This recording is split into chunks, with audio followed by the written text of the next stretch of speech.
you doing there? What are you doing?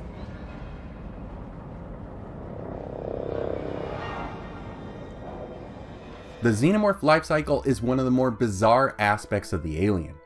An ovomorph is created by a queen, and inside that ovomorph or egg lies the facehugger.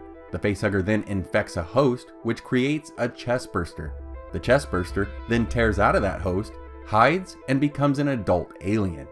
But what happens to xenomorphs in between the small burster stage and the full-size adult stage? And just what would an alien in this young xenomorph phase look like?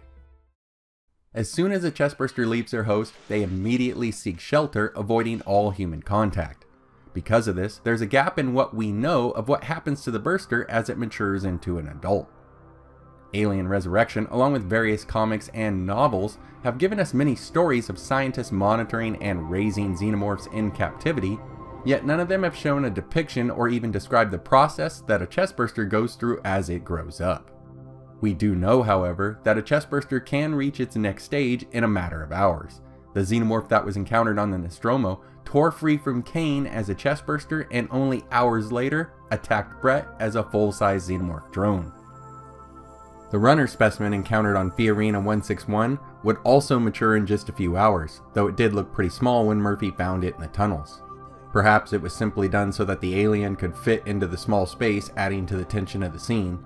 But either way, it's not as big here as it is the following day, looking full grown when it attacks again. Now, we haven't seen a young version or in-between stage with a human-hosted xenomorph, but we have seen evidence of their growth from both types of aliens in their shedded skin samples.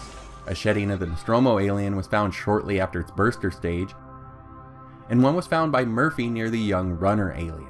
Animals on Earth that molt are vulnerable during and after this shedding, so if aliens go through a similar process, this would explain why they remain out of sight during this phase. Veronica Cartwright, who played Lambert in 1979's Alien, has mentioned that the creature would change from white to black as it matured because it was bruising from growing so quickly, referring to the pale color of the burster and the darker color of the adult.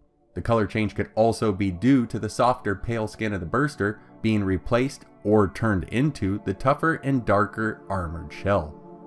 Looking to the Weyland-Yutani report for more information, it says that aboard the USM Auriga, scientists noted that chestburster development was perceptible with the naked eye.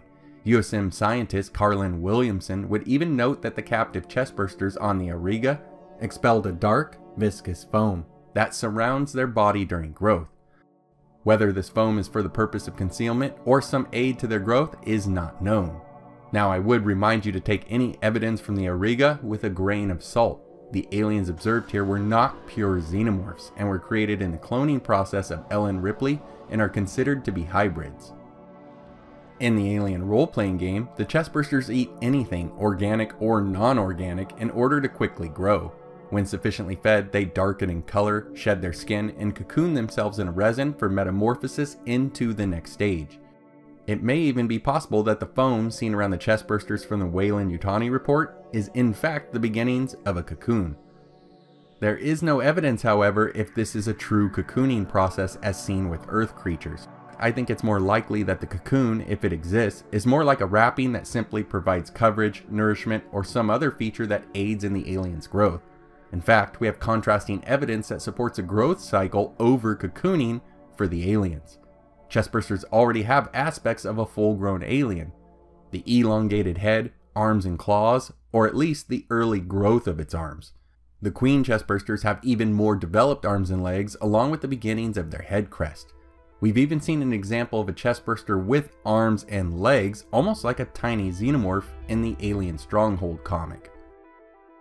But what would a young, human-hosted xenomorph in between these stages look like? Well, maybe they're just a bigger version of that Stronghold burster, or they might look like the runner alien did as a young adult. They may even look like the Imp, an infant stage of the Protomorph or Alien Covenant xenomorph, with its long, thin, underdeveloped limbs, frail torso, and that trademark elongated head.